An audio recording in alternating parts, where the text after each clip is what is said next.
Hello everyone, a very good morning to all students. आज के इस सेशन में हम बात करने वाले हैं कुछ और इंटेक्स क्वेश्चंस के ऊपर जो कि दिए गए हैं आपकी एनसीईआरटी बुक के पेज नंबर 232 में। जैसा कि आपको पता है कि प्रीवियस कुछ सेशन से हम बात कर रहे हैं इंटेक्स क्वेश्चंस के ऊपर। थ्योरेटिकल जो भी टॉपिक्स हैं, कंसेप्ट्स हैं, वो सब हमारे इस पर्टिकुलर चैप्टर के हो गए हैं कवर, फिनिश हो चुके हैं वो सब। अब बारी आई है किसकी? न्यूमेरिकल्स की क्वेश्चंस की। तो सबसे पहले हम इंटेक्स क्वेश्चन सॉल्व करेंगे, इसके बाद में हम जाएंगे एनसीईआरटी एक्सरसाइज पर। तो आज के सेशन का भी टारगेट सेट हो गया है कि इस सेशन में हमें इंटेक्स क्वेश्चंस समझने हैं। तो फटाफट से स्टार्ट कर देते हैं आज का ये सेशन भी। So this is Vibhuti Khare, welcome to Magnet Brains, जहां पे आपको सभी चैप्टर्स के वीडियो लेक्चर्स मिलने वाले हैं बिल्कुल फ्री ऑफ कॉस्ट। यानी कि मैग्नेट ब्रेन्स में आपको 2 चैप्टर्स पढ़ने के बाद किसी भी तरह का पेमेंट करने की या पैकेज परचेज करने की जरूरत बिल्कुल भी नहीं है, क्योंकि मैग्नेट ब्रेन्स आप सब तक पहुंचा रहा है क्वालिटी एजुकेशन बिल्कुल फ्री ऑफ कॉस्ट। तो इसी अच्छी बात से हम स्टार्ट करते हैं आज का ये हमारा सेशन क्वेश्चन नंबर 1 के साथ। क्वेश्चन नंबर 1 क्या बोल रहा है भाई? In activity 13.7, how do we think the displacement of rod AB will be affected if number 1 current in rod AB is increased, number 2 a stronger horseshoe magnet is used, and number 3 the length of the rod AB is increased. भाई यहाँ पे बात हो रही है activity 13.7 की। अब ये एक्टिविटी 13.7 क्या है? तो आपको मेरे पीछे दिख रहा होगा एक वीडियो, एक जीआईएफ, यही है क्या? हमारे एक्टिविटी 13.7। अब अगर आपको इस जीआईएफ को देख करके कोई कंसेप्ट याद आया हो तो बहुत अच्छी बात है। आपको याद होगा हमने सबसे पहले इस चैप्टर की शुरुआत में एक साइंटिस्ट का जिक्र किया था जिनका नाम था क्या? Hans Christian Oersted. और ये जो साइंटिस्ट थे इन्होंने एक बहुत ही बढ़िया सा कंसेप्ट दिया था।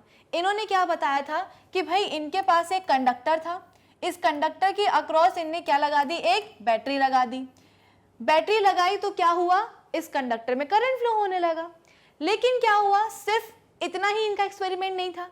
इनके एक्सपेरिमेंट में इस कंडक्टर के पास रखा हुआ था क्या? एक कंपास। और उस कंपास के अंदर क्या था? कंपास के अंदर थी मैग्नेटिक नीडल। तो जैसे ही इन्होंने अपने कंडक्टर में बैटरी लगा करके कंडक्टर के थ्रू इलेक्ट्रिक करंट फ्लो करवाना शुरू किया, कंपास में के अंदर जो मैग्नेटिक नीडल रखी थी ना, वो हो गई डिफ्लेक्ट। अब इन्हें ये चीज समझ में नहीं आई कि आखिर ये डिफ्लेक्शन क्यों हुआ। अभी तक तो हम क्या देख रहे थे? बेसिकली कंपास को हम नेविगेशन के लिए यूज करते हैं। नेविगेशन के लिए क्यों? क्योंकि इस कंपास के अंदर जो मैग्नेटिक नीडल होती है ना, उसका नॉर्थ पोल किधर डायरेक्ट करता है? हमारी अर्थ का जो पूरा नॉर्थ पोल है ना, उस अर्थ के नॉर्थ पोल के अकॉर्डिंग इस मैग्नेटिक नीडल का नॉर्थ पोल खुद को अलाइन कर लेता है। ठीक है, तो इस मैग्नेटिक नीडल का जो नॉर्थ पोल है वो कहां डायरेक्ट करता है? अर्थ के नॉर्थ पोल की तरफ डायरेक्ट करता है। तो यूजुअली जब कंपास हमारा दूर होता है तो उसमें डिफ्लेक्शन नहीं होता, ठीक है। लेकिन जैसे ही कंडक्टर के पास लेकर के आए, करंट कैरिंग कंडक्टर के पास, ट्रिपल सी में नाम दे देती हूं उसका, ट्रिपल सी मतलब कि करंट कैरिंग कंडक्टर। तो जैसे इस करंट कैरिंग कंडक्टर के पास हम अपने कंपास को लेकर के आए, इस मैग्नेटिक नीडल में हो गया एक तरीके का डिफ्लेक्शन। डिफ्लेक्शन मतलब क्या? एक तरीके का मूवमेंट, ठीक है। अब हमने 9th स्टैंडर्ड में ये चीज पढ़ी है, बेसिक कंसेप्ट पढ़ा है कि किसी भी ऑब्जेक्ट को अगर अपना मोशन का स्टेट चेंज करना है, यानी कि अगर उसको रेस्ट से मोशन में आना है या मोशन से रेस्ट में आना है, तो एक अनबैलेंस्ड एक्सटर्नल फोर्स तो लगना ही चाहिए। तो हैंस क्रिश्चियन ओरेस्टेड ने क्या बोला? कंक्लूजन उन्होंने निकाल के दिया हमें कि कंपास की मैग्नेटिक नीडल डिफ्लेक्ट क्यों करी? क्योंकि उस पे एक तरीके का क्या लग गया था? फोर्स लग गया था, ठीक है। एक तरीके का क्या लग गया? उसके ऊपर फोर्स लग गया। जब फोर्स लगा तभी क्या हुआ? वो रेस्ट से डिफ्लेक्शन में आ गई। और इस फोर्स को हमने क्या बोला? इस फोर्स को हमने पूरा नाम दिया मैग्नेटिक फोर्स। अब सवाल ये आता है, चलो ये तो समझ में आ गया ना कि डिफ्लेक्शन या मूवमेंट हुआ कैसे? मैग्नेटिक नीडल का कंपास की, क्योंकि उस पर मैग्नेटिक फोर्स लग गया। लेकिन सवाल ये आया कि आखिर ये मैग्नेटिक फोर्स आ कहां से रहा है? तो ये मैग्नेटिक फोर्स भैया 2 मैग्नेट की अलग अलग मैग्नेटिक फील्ड के इंटरेक्शन से आ रहा है। तो आप बोलोगे कि मैम एक मैग्नेट तो समझ में आ रहा है, कंपास के अंदर जो मैग्नेटिक नीडल है, भले ही वो छोटू सा मैग्नेट क्यों ना हो, लेकिन मैग्नेट तो है, तो उस मैग्नेट की क्या होगी, मैग्नेटिक फील्ड होगी। लेकिन अब दूसरा मैग्नेट कहाँ है, एक मैग्नेट तो समझ में आ गया, छोटू सा मैग्नेट, लेकिन दूसरा मैग्नेट क्या है भाई, तो ये जो हमने ट्रिपल सी बनाया है ना, करंट कैरिंग कंडक्टर। एक कंडक्टर में जैसे ही इलेक्ट्रिक करंट फ्लो होना शुरू होता है, वो क्या बन जाता है, वो बन जाता है एक इलेक्ट्रोमैग्नेट। तो अब हमारे पास दो मैग्नेट आ गए, एक तो कंपास की छोटी सी जो मैग्नेटिक नीडल है वो छोटू सा मैग्नेट हो गया, और दूसरा ये जो करंट कैरिंग कंडक्टर है वो क्या बन गया, इलेक्ट्रोमैग्नेट। तो दोनों ही मैग्नेट्स की मैग्नेटिक फील्ड के बीच में क्या हुआ, इंटरैक्शन हुआ। इस इंटरैक्शन के कारण क्या हुआ, मैग्नेटिक फोर्स प्रोड्यूस हुआ, और यही मैग्नेटिक फोर्स जाकर के लग गया किसके ऊपर, कंपास की मैग्नेटिक नीडल के ऊपर, जिसके कारण वो मूवमेंट में आ गई, रेस्ट से डिफ्लेक्ट करने लगी। ठीक है, तो ये था क्या, पूरा हेंस क्रिश्चियन ओरेस्टेड का एक्सपेरिमेंट। अब एक और साइंटिस्ट आए जिनका नाम था क्या, एंड्रे एम्पियर। एंड्रे एम्पियर ने बोला कि चलो ठीक है, 9th क्लास में जैसे कि हमने ये वाला कंसेप्ट पढ़ा था ना कि किसी भी ऑब्जेक्ट का अगर हमें स्टेट चेंज कराना है तो उसके ऊपर एक अनबैलेंस्ड एक्सटर्नल फोर्स लगना चाहिए। सिमिलरली 9th क्लास में हमने एक और कंसेप्ट पढ़ा था, क्या था वो concept, to every action there is an equal and opposite reaction. अगर आप किसी ऑब्जेक्ट पे फोर्स लगाओगे तो पलट के वो ऑब्जेक्ट भी आपके ऊपर फोर्स लगाने वाला है। और इसका बेस्ट एग्जांपल क्या है, हमारी जो वॉकिंग होती है वो। हम ह्यूमन बींग्स वॉक कैसे कर पाते हैं भाई, क्योंकि हम अपने पैरों से जब हम वॉक करते हैं बेसिकली, तो हम करते क्या है, हमारे जो पैर होते हैं ना वो अर्थ की तरफ क्या लगाते हैं, एक तरीके का फोर्स लगाते हैं, अर्थ को पीछे की तरफ धकेलते हैं।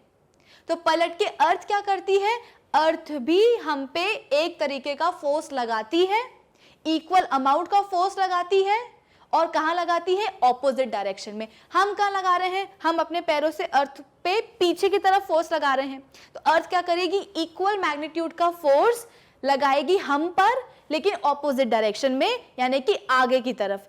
इस वजह से हम आगे आगे करके चल पाते हैं। तो ये बेस्ट एग्जाम्पल हुआ एक हमारे कंसेप्ट का, जो कि हमने 9th में पढ़ा है। क्या है वो concept, to every action there is an equal and opposite reaction. Andre Ampere ने भी सेम चीज बोली। उन्होंने बोला कि अगर मैग्नेटिक फोर्स किस पे लग रहा है, मैग्नेटिक फोर्स लग रहा है कंपास की मैग्नेटिक नीडल पे, तो क्या पलट के कंपास की magnetic needle current carrying conductor के ऊपर फोर्स नहीं लगाएगी, इक्वल अमाउंट का, इक्वल मैग्नीट्यूड का, ऑपोजिट डायरेक्शन में। और यही कंसेप्ट एंड्रे एम्पियर को करने लगा बहुत परेशान। माना उन्होंने कि हेंस क्रिश्चियन ओरेस्टेड का जो एक्सपेरिमेंट था वो बहुत सही था, कि करंट कैरिंग कंडक्टर एक इलेक्ट्रोमैग्नेट बन जाता है, उस इलेक्ट्रोमैग्नेट की क्या होती है, मैग्नेटिक फील्ड होती है, पड़ोस में रखा हुआ जो कंपास की जो मैग्नेटिक नीडल है वो भी क्या, एक छोटा सा मैग्नेट है, दोनों ही मैग्नेट्स के बीच में जो उनकी मैग्नेटिक फील्ड है उनके बीच में क्या होगा, इंटरैक्शन होगा, इंटरैक्शन के कारण मैग्नेटिक फोर्स प्रोड्यूस हो गया। इस मैग्नेटिक फोर्स ने अगर कंपास नीडल को डिफ्लेक्ट किया है, तो पलट कर जो हमारी मैग्नेटिक नीडल थी उसको भी तो फोर्स लगाना चाहिए था ना करंट कैरिंग कंडक्टर के ऊपर। तो इसी क्वेरी से, ठीक है, एंड्रे एम्पियर की जो क्वेरी थी, इसी क्वेरी से एक और कंसेप्ट निकल के आया जिसका नाम था क्या भाई, जिसका नाम था force on A current carrying conductor. कि करंट कैरिंग कंडक्टर के ऊपर भी क्या लगता है, एक फोर्स लगता है। कब लगता है, जब वो किसी दूसरे मैग्नेट की मैग्नेटिक फील्ड में रखा गया होगा तो। ठीक है, एंड्रे एम्पियर की इस क्वेरी से एक कंसेप्ट आया, उस कंसेप्ट का नाम क्या था, उस कंसेप्ट का नाम था force on A current carrying conductor. अगर हमने करंट कैरिंग कंडक्टर को दूसरे किसी मैग्नेट की मैग्नेटिक फील्ड में रखा हुआ है तो क्या होगा, उस ट्रिपल सी पे लगेगा एक फोर्स। ट्रिपल सी एक फोर्स एक्सपीरियंस करने वाला है। अब इसे प्रूफ करने के लिए हमने एक एक्सपेरिमेंट देखा था, अगर आपको याद हो। वो एक्सपेरिमेंट क्या था, वो कुछ इस तरीके का ही था। इसको मैं थोड़ा सा और सिंप्लीफाइड मैनर में आपको बता देती हूँ। हमने क्या लिया था, एक हॉर्स शू मैग्नेट लिया था। हॉर्स शू मैग्नेट मतलब क्या, क्यों बोल रहे हैं हॉर्स शू मैग्नेट, क्योंकि भाई इस मैग्नेट का शेप कैसा था, हॉर्स शू जैसा ही था, इसलिए हमने इसको नाम दे दिया क्या, हॉर्स शू मैग्नेट। इसका क्या होगा भाई, एक नॉर्थ पोल होगा और एक साउथ पोल होगा। ठीक है, नॉर्थ और साउथ पोल, अगर मैं मैग्नेटिक फील्ड बनाना चाहूं तो मैं कैसे बनाऊंगी, नॉर्थ से साउथ की तरफ बनाऊंगी। ठीक है, अब क्या किया मैंने, अब मैंने लिया एक कंडक्टर, एक रॉड ले ली मैंने, ठीक है, एक रॉड ले ली मैंने, कंडक्टिंग रॉड ले ली। इस कंडक्टिंग रॉड को मैंने क्या किया है भाई, इस कंडक्टिंग रॉड को मैंने कनेक्ट किया है एक बैटरी के साथ, पॉइंट ए और पॉइंट बी पे। ठीक है, देखो ये लगा दी क्या मैंने, बैटरी। बैटरी को मैंने रॉड से कनेक्ट किया है इस पॉइंट पे, पॉइंट ए पे, और जो दूसरा एंड है बैटरी का, जो नेगेटिव टर्मिनल है, उसको मैंने कनेक्ट किया है कंडक्टर के पॉइंट बी के साथ। ये आपको समझ में आ रहा है पूरा? चलो अब क्या होगा, ये वाली जो रॉड है ना हमारी, ये पर्टिकुलर किसी स्टैंड के साथ क्या है, लटकी हुई है। तो हमारे पास है एक हॉर्स शू मैग्नेट, फिर इसके बाद में हमारे पास एक रॉड है, कंडक्टिंग रॉड है। कंडक्टिंग रॉड मतलब क्या, कि एक ऐसी रॉड जिसके थ्रू करंट जा सकता है, और इस रॉड को मैंने बैटरी के साथ कनेक्ट करके रखा हुआ है। बैटरी के एक एंड को, पॉजिटिव टर्मिनल को मैंने पॉइंट ए से कनेक्ट किया है कंडक्टर के, और बैटरी का जो नेगेटिव टर्मिनल है उसको मैंने कंडक्टर से पॉइंट बी पे अटैच किया है वायर के थ्रू। और ये पूरा वायर, ये जो हमारा जो पूरा कंडक्टर है ना, ये एक पर्टिकुलर स्टैंड के साथ क्या है, हैंग कर रहा है, उस पर लटक रहा है। अब क्या होगा, जैसे ही करंट फ्लो होगा, करंट कैसे फ्लो होगा भाई, नेगेटिव टू पॉजिटिव टर्मिनल जाता है, यानी कि ए पॉइंट से कहां जाएगा, बी पॉइंट तक जाएगा। ठीक है, बी से वापस वायर में आ जाएगा और नेगेटिव टर्मिनल तक आ जाएगा। तो जैसे ही करंट फ्लो हुआ हमारे कंडक्टर में, अब वो कंडक्टर क्या बन गया भाई, वो कंडक्टर बन गया ट्रिपल सी। ट्रिपल सी मतलब कि क्या, करंट कैरिंग कंडक्टर। और हमें पता है कि एक करंट कैरिंग कंडक्टर क्या कहलाता है भाई, वो कहलाता है एक इलेक्ट्रोमैग्नेट। इलेक्ट्रोमैग्नेट है मतलब क्या, मैग्नेटिक फील्ड भी होगी। और यहां हमने जो हॉर्सशू मैग्नेट देखा था, उसकी तो हमने मैग्नेटिक फील्ड्स ड्रॉ तक करके रखी हुई है। तो अब क्या हुआ, हमने अपने करंट कैरिंग कंडक्टर को कहां रखा गया है, दूसरे मैग्नेट की मैग्नेटिक फील्ड में रखा है। तो हमारा ये हॉर्सशू मैग्नेट और ये जो हमारा इलेक्ट्रोमैग्नेट है, दोनों ही मैग्नेट्स की मैग्नेटिक फील्ड के बीच में क्या होने वाला है, इंटरेक्शन होने वाला है। इस इंटरेक्शन से क्या होगा भाई, मैग्नेटिक फोर्स प्रोड्यूस होगा, है ना, मैग्नेटिक फोर्स प्रोड्यूस होगा। अब ये जो मैग्नेटिक फोर्स है, याद करो मैंने आपको पहले भी बताया है कि दो टाइप का होता है। कौन कौन सा, एक होता है अट्रैक्टिव और एक होता है कौन सा, रिपल्सिव।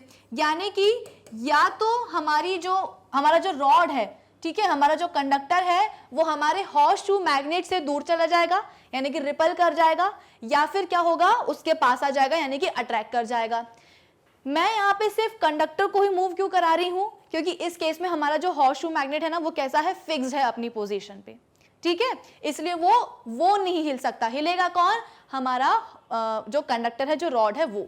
तो अब क्या हुआ, इलेक्ट्रोमैग्नेट और हॉर्सशू मैग्नेट के दोनों की जो ही मैग्नेटिक फील्ड्स थी, उनके बीच में इंटरेक्शन हुआ, जिसके कारण मैग्नेटिक फोर्स प्रोड्यूस हुआ। मैग्नेटिक फोर्स दो टाइप के होते हैं, एक हो गया अट्रैक्टिव और एक हो गया कौन सा, रिपल्सिव। ठीक है, तो अब क्या होगा, या तो कंडक्टर अट्रैक्ट होकर के, अगर मैग्नेटिक फोर्स कैसा लग गया, अट्रैक्टिव, तो हमारा जो करंट कैरिंग कंडक्टर है वो अट्रैक्ट होकर के मैग्नेट के पास आ जाएगा। और अगर मैग्नेटिक फोर्स लग गया कैसा, रिपल्सिव, तो हमारा जो कंडक्टर है वो हॉर्सशू मैग्नेट से दूर भाग जाएगा।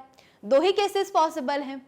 तो यहाँ पे हमने क्या बोला, यहाँ पे हमने ये कंक्लूड करा इस एक्सपेरिमेंट से कि भाई अगर एक करंट कैरिंग कंडक्टर को दूसरे मैग्नेट की मैग्नेटिक फील्ड में रखोगे ना, तो उस पर क्या लगने वाला है, एक तरीके का फोर्स लगने वाला है। ठीक है, आई होप ये चीज आपको समझ में आई होगी। अब सपोज हम एक काम करते हैं, यहाँ पे हम रिपल्सिव टाइप के मैग्नेटिक फोर्स को कंसिडर कर लेते हैं बेटर अंडरस्टैंडिंग के लिए।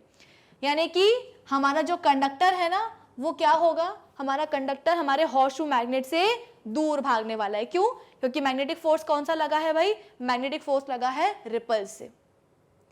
जो एंड्रे एम्पियर की क्वेरी थी ना कि to every action there is an equal and opposite reaction, magnetic force, अब आप बोलोगे कि मैम मैग्नेटिक फोर्स तो हॉर्सशू मैग्नेट पे भी लगना चाहिए, तो बिल्कुल लगा है, लेकिन अभी मैंने क्या बताया था कि ये अपनी प्लेस पे स्टेशनरी है, हमने फिक्स करके रखा हुआ है हॉर्सशू मैग्नेट को, वो मूव नहीं कर सकता। तो मैग्नेटिक फोर्स ऐसा नहीं है कि उस पे नहीं लग रहा है, बिल्कुल लग रहा है, लेकिन वो अपनी जगह पे फिक्स है। जिसकी वजह से वो मूव नहीं कर पा रहा है। हमारा ये जो कंडक्टर था, जो रॉड थी, वो मूव कर सकती थी, इसलिए जैसे ही उस पर मैग्नेटिक फोर्स लगा वो क्या कर गई, रिपल कर गई। क्यों? क्योंकि रिपल्सिव मैग्नेटिक फोर्स लगा। आई होप ये वाली चीज आपको समझ में आई होगी। तो यहाँ पे आपको मेरे पीछे जो GIF दिख रहा है वो एग्जैक्टली इसी एक्सपेरिमेंट के ऊपर बेस्ड है। ठीक है, ये आपका क्या है, मैग्नेट है, और ये जो रॉड देखो ये एक कंडक्टिंग रॉड है, और ये किस तरह से जो है या तो मैग्नेट्स के पास जा रही है या उससे दूर जा रही है। ठीक है, अब सवाल क्या था हमारा कि how do we think the displacement of rod AB will be affected. अगर हमने क्या करा है, सबसे पहले तो current of the rod AB is increased. अब ये जो हमारे पास रॉड था AB, इस रॉड में अगर मैंने करंट की सप्लाई बढ़ा दी, कैसे बढ़ा दी भाई, तो मैं काम करती हूं, अभी मैंने जो है ना 3 वोल्ट की बैटरी लगाई हुई थी, अब मैं 6 वोल्ट की बैटरी लगा दूंगी, डबल कर दिया मैंने पोटेंशियल डिफरेंस। 6 वोल्ट की मैंने बैटरी लगाई तो क्या होगा, पोटेंशियल डिफरेंस ज्यादा होगा, ज्यादा करंट फ्लो होने लगेगा हमारी AB रॉड में। तो फिर क्या होने वाला है, AB का जो डिस्प्लेसमेंट है, रॉड का डिस्प्लेसमेंट पे क्या असर पड़ेगा अगर मैंने रॉड के थ्रू ज्यादा करंट फ्लो करवा दिया। तो ये हम पढ़ते आ रहे हैं भाई कि जो मैग्नेटिक फील्ड है वो डायरेक्टली प्रोपोर्शनल होती है करंट के, यानी कि अगर मैंने करंट की सप्लाई बढ़ाई है हमारे रॉड में, तो उस रॉड से निकलने वाली जो मैग्नेटिक फील्ड है, भाई ये तो हमें पता है ना कि करंट कैरिंग कंडक्टर कैसे बिहेव करता है, एक इलेक्ट्रोमैग्नेट की तरह। तो अगर मैंने करंट की सप्लाई बढ़ा दी है कंडक्टर में, तो वो एक स्ट्रॉन्गर इलेक्ट्रोमैग्नेट बन गया, और ये स्ट्रॉन्गर इलेक्ट्रोमैग्नेट क्या करेगा, ज्यादा मैग्नेटिक फील्ड प्रोड्यूस करेगा। ठीक है, तो अगर करंट बढ़ गया तो मैग्नेटिक फील्ड भी क्या हो जाएगी भाई, बढ़ जाएगी। मैग्नेटिक फील्ड बढ़ गई, क्या इसका मतलब क्या होगा कि दोनों ही मैग्नेट्स की मैग्नेटिक फील्ड के बीच में जो इंटरेक्शन हो रहा था वो और क्या हो जाएगा, स्ट्रॉन्ग हो जाएगा। ठीक है, स्ट्रॉन्ग हो गया, इसके कारण क्या होगा, जो मैग्नेटिक फोर्स प्रोड्यूस हुआ है वो भी स्ट्रॉन्ग हो जाएगा।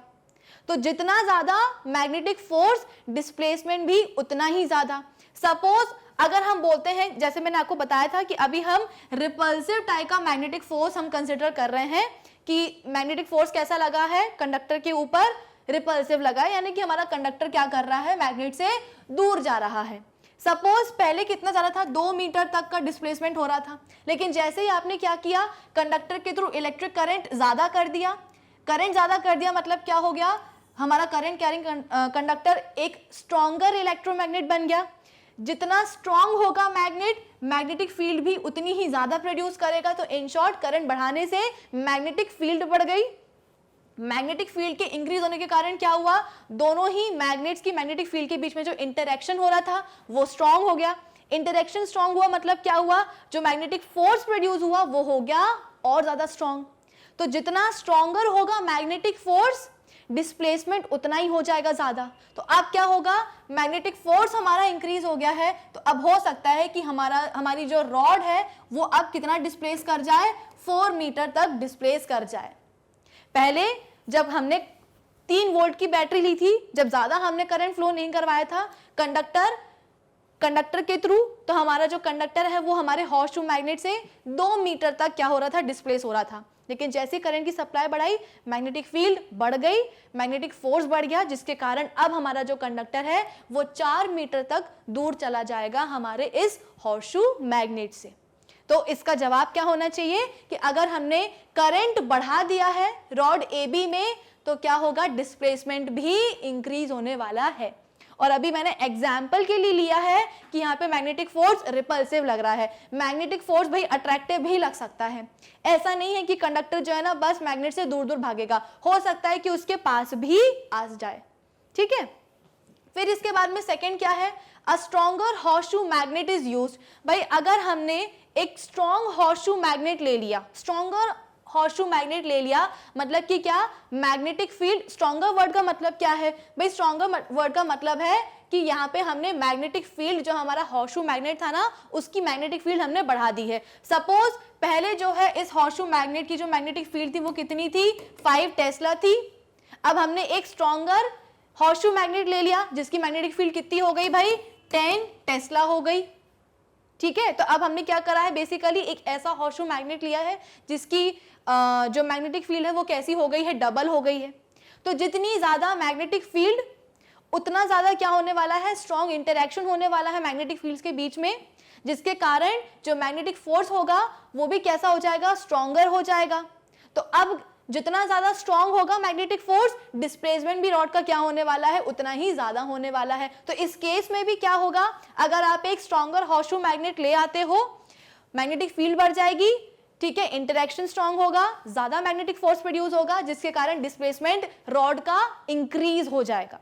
फिर इसके बाद में अगर हमने थर्ड चीज क्या है, थर्ड कंडीशन क्या है, अगर हमने रॉड AB की लेंथ इंक्रीज कर दी है, तो भाई लेंथ इंक्रीज करने से क्या होगा, सपोज हम बोलते हैं कि अभी जो है हमारे रॉड की लेंथ कितनी थी, 2 मीटर थी, ठीक है, 2 मीटर नहीं, चलो 1 मीटर ले लेते हैं।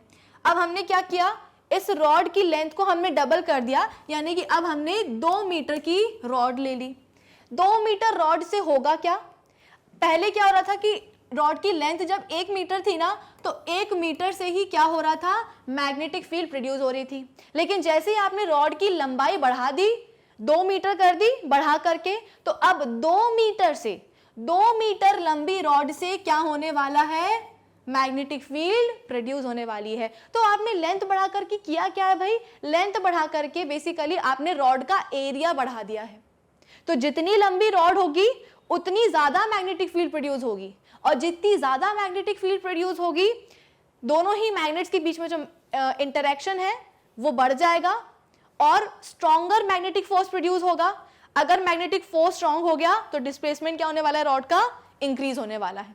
तो इन तीनों ही केसेस में हो क्या रहा है, चाहे आप रॉड की लंबाई बढ़ा दो, चाहे आप एक स्ट्रॉन्गर हॉर्सशू मैग्नेट लेकर के आ जाओ, चाहे आप रॉड AB के अक्रॉस जो है ज्यादा करंट फ्लो करा दो, तीनों ही चीजों में आप कर क्या रहे हो, कहीं ना कहीं मैग्नेटिक फील्ड बढ़ा रहे हो। या तो जो हमारा करंट कैरिंग कंडक्टर है उसकी मैग्नेटिक फील्ड बढ़ा रहे हो, या आप एक स्ट्रॉन्गर हॉर्सशू मैग्नेट लेकर के इस मैग्नेट की मैग्नेटिक फील्ड बढ़ा रहे हो। तो मैग्नेटिक फील्ड बढ़ने से क्या होगा, दोनों ही मैग्नेट्स के मैग्नेटिक फील्ड के बीच में जो इंटरेक्शन हो रहा है वो ज्यादा हो जाएगा। इंटरेक्शन स्ट्रांग होगा मतलब क्या, मैग्नेटिक फोर्स स्ट्रॉन्गर आने वाला है, और जितना ज्यादा स्ट्रांग होगा मैग्नेटिक फोर्स, रॉड का डिस्प्लेसमेंट उतना ही ज्यादा होने वाला है। तो तीनों ही केसेस में जो रॉड है हमारी, जो करंट कैरिंग कंडक्टर है, उसका डिस्प्लेसमेंट इंक्रीज होगा ही होगा, चाहे आप कंडक्टर की लेंथ बढ़ा दो, चाहे स्ट्रॉन्गर हॉर्सशू मैग्नेट लेकर के आ जाओ, या AB कंडक्टर के थ्रू ज्यादा करंट फ्लो करवा दो। आई होप ये वाला क्वेश्चन आपको हो गया होगा क्लियर। अब चाहो तो इसका स्क्रीनशॉट आप ले सकते हो, इसके आंसर का स्क्रीनशॉट आप ले सकते हो, ठीक है। आपने क्या किया है, अगर करंट बढ़ गया है रॉड में, तो जो हमारी रॉड होगी वो ज्यादा फोर्स के साथ क्या होगी, डिफ्लेक्ट होगी, और अगर आपने स्ट्रॉन्गर हॉर्सशू मैग्नेट लेकर के आए हो तो भी हमारी रॉड क्या होगी, ज्यादा डिफ्लेक्ट हो जाएगी, और अगर आपने लेंथ इंक्रीज कर दी है तो भी जो रॉड है उसमें डिफ्लेक्शन हो जाएगा ज्यादा, ठीक है। तो आप चाहो तो इसका स्क्रीनशॉट ले लो, मैं हो जाती हूँ स्क्रीन के बाहर, और आप इसका स्क्रीनशॉट लोगे on the count of 5, okay. So 5 4 3 2 and 1। I hope आप सभी ने इसका स्क्रीनशॉट ले लिया होगा। अब हम बात करते हैं हमारे इस सेशन के आखिरी सवाल की। आखिरी सवाल क्या है भाई, a positively charged particle, alpha particle projected towards waste is deflected towards north by magnetic field. The direction of magnetic field is, याद करो जब हमने ये force on a current carrying conductor पढ़ा था तो हमने एक और रूल पढ़ा था, उसका नाम क्या था भाई, फ्लेमिंग्स लेफ्ट हैंड रूल, जिसके अकॉर्डिंग जो हमारा थंब है वो क्या बताता था कि कंडक्टर की किस डायरेक्शन पे फोर्स लग रहा है, ठीक है। फिर इसके बाद में हमारी जो इंडेक्स फिंगर थी वो क्या बताती थी, इंडेक्स फिंगर हमें बताती थी कि भाई मैग्नेटिक फील्ड का डायरेक्शन क्या होने वाला है, मैग्नेटिक फील्ड किस डायरेक्शन में लग रही है। और इसके बाद में हमारी जो मिडिल फिंगर होती थी वो क्या बताती थी, वो बताती थी कि भाई करंट का डायरेक्शन क्या होने वाला है, और इसी को हम क्या बोलते थे, फ्लेमिंग्स लेफ्ट हैंड रूल कहते थे। थंब क्या बताता है, फोर्स, इंडेक्स फिंगर क्या बताती है, मैग्नेटिक फील्ड का डायरेक्शन, और हमारी जो मिडिल फिंगर है वो क्या बताती है, करंट किस डायरेक्शन में फ्लो हो रहा है। अब इस केस में हमारे पास था क्या, एक प्रोटॉन था जिसको प्रोजेक्ट किया गया था कहां, टुवर्ड्स वेस्ट, लेकिन क्या हुआ, वो डिफ्लेक्ट हो गया और कहां पहुंच गया, नॉर्थ में पहुंच गया। तो अगर मैं बोल रही हूं कि मेरा प्रोटॉन कहां है, नॉर्थ में है, इसका मतलब क्या, भाई वेस्ट में उसको प्रोजेक्ट किया गया था लेकिन वो नॉर्थ में डिफ्लेक्ट हो गया। जहां हम फोर्स अप्लाई करते हैं डिस्प्लेसमेंट भी तो उसी डायरेक्शन में होता है ना। अगर मैंने इस पेन पे क्या किया है, टुवर्ड्स राइट हुआ ये मेरा, तो मैंने क्या किया है, टुवर्ड्स राइट मैंने इस पे क्या किया, अपना फोर्स लगाया, ठीक है। तो इसका डिस्प्लेसमेंट कहां होगा भाई, जैसे मेरे पास एक बॉक्स है, इस बॉक्स को मैं इस डायरेक्शन में क्या करूं, पुश करूं, तो ये मेरा बॉक्स क्या करेगा, इसी डायरेक्शन में तो पुश होगा ना, ऐसा थोड़ी ना कि ऑपोजिट डायरेक्शन में चला जाएगा। तो अगर मेरा प्रोटॉन मैंने पहले वेस्ट डायरेक्शन में प्रोजेक्ट किया था, लेकिन क्या हुआ, वो डिस्प्लेस कर गया कहां, टुवर्ड्स नॉर्थ। इसका मतलब क्या है, इसका मतलब ये है कि भाई फोर्स कहां लग रहा है प्रोटॉन के ऊपर, नॉर्थ में ही लग रहा है, ठीक है। और अगर मैं आपसे पूछूं तो चलो फोर्स का डायरेक्शन तो हमें पता चल गया, कहां लग रहा है, नॉर्थ में लग रहा है। मैग्नेटिक फील्ड की डायरेक्शन तो हमसे पूछी ही गई है। व्हाट अबाउट करंट का डायरेक्शन, करंट का डायरेक्शन कैसे पता कर सकते हैं हम, हमें पता है कि भाई करंट का जो डायरेक्शन होता है, करंट के फ्लो का जो डायरेक्शन होता है वो इलेक्ट्रॉन के फ्लो के डायरेक्शन के ऑपोजिट में होता है, लेकिन जो प्रोटॉन है उसी के ही तरफ तो जाएगा ना करंट। भाई इलेक्ट्रॉन के ऑपोजिट में जाता है कौन, करंट, लेकिन जिस डायरेक्शन में प्रोटॉन जा रहा है उसी डायरेक्शन में हमारा करंट भी जाता है। तो यहां पे क्या हुआ, फोर्स का डायरेक्शन क्या है, टुवर्ड्स नॉर्थ, और जिस डायरेक्शन में प्रोटॉन जा रहा है उसी डायरेक्शन में हमारा करंट भी फ्लो होगा। तो फोर्स कहां लग रहा है भाई, टुवर्ड्स नॉर्थ, और करंट कहां जा रहा है, कुछ इस डायरेक्शन में जा रहा है। अब आपको फोर्स का डायरेक्शन पता है और आपको करंट के फ्लो का डायरेक्शन भी पता है, तो क्या आप फ्लेमिंग्स लेफ्ट हैंड रूल से मैग्नेटिक फील्ड का डायरेक्शन नहीं निकाल सकते, बिल्कुल निकाल सकते हैं। कैसे निकालेंगे भाई, थंब को रख देंगे अपने कहा, फोर्स के डायरेक्शन में, ठीक है। करंट, करंट कौन बताएगा भाई, हमारी मिडिल फिंगर बताएगी। करंट कहां लग रहा है, करंट लग रहा है इधर वेस्ट की तरफ, ठीक है। तो हमने यहाँ पे अपनी मिडिल फिंगर को कुछ इस तरह से रख दिया, थंब को हमने रख दिया कहां, ऊपर की तरफ, और फिर आई कौन, हमारी इंडेक्स फिंगर। तो हमारी इस इंडेक्स फिंगर ने क्या बताया भाई कि मैग्नेटिक फील्ड कहां लग रही है, ऊपर की तरफ लग रही है। तो मैग्नेटिक फील्ड कहां है, मैग्नेटिक फील्ड है अपवर्ड्स, ठीक है। फोर्स के डायरेक्शन में हमने अपना थंब रख दिया, और इसके बाद में हमने अपनी मिडिल फिंगर को कहां रखा, करंट के डायरेक्शन में रखा। तो इंडेक्स फिंगर हमें क्या बताएगी, इंडेक्स फिंगर हमें बताएगी मैग्नेटिक फील्ड का डायरेक्शन, जो कि कैसा हो रहा है, देखो इंडेक्स फिंगर जा कहां रही है, ऊपर जा रही है, यानी कि मैग्नेटिक फील्ड कहां लग रही है, अपवर्ड्स लग रही है। तो इसका करेक्ट ऑप्शन क्या होगा भाई, ऑप्शन डी। तो आप इसको कैसे निकालोगे, फ्लेमिंग्स के लेफ्ट हैंड रूल से निकालोगे, force, magnetic field and current. I hope ये वाला सवाल भी आपको समझ में आया होगा। तो भाई आज के इस सेशन के लिए इतना ही, हम मिलेंगे अपने नेक्स्ट सेशन में। तब तक आप क्या करेंगे, हमारी जो ऑफिशियल वेबसाइट है magnetbrains.com उसे विजिट कर लीजिएगा, जहां पे आपको सभी चैप्टर्स के वीडियो लेक्चर्स मिलेंगे, प्लेलिस्ट में अरेंज्ड, साथ ही साथ सभी टॉपिक्स के वहां पे आपको होंगे नोट्स भी available. So do visit our official website magnetbrains.com। Till then keep learning with Magnet Brains. Thank you for watching.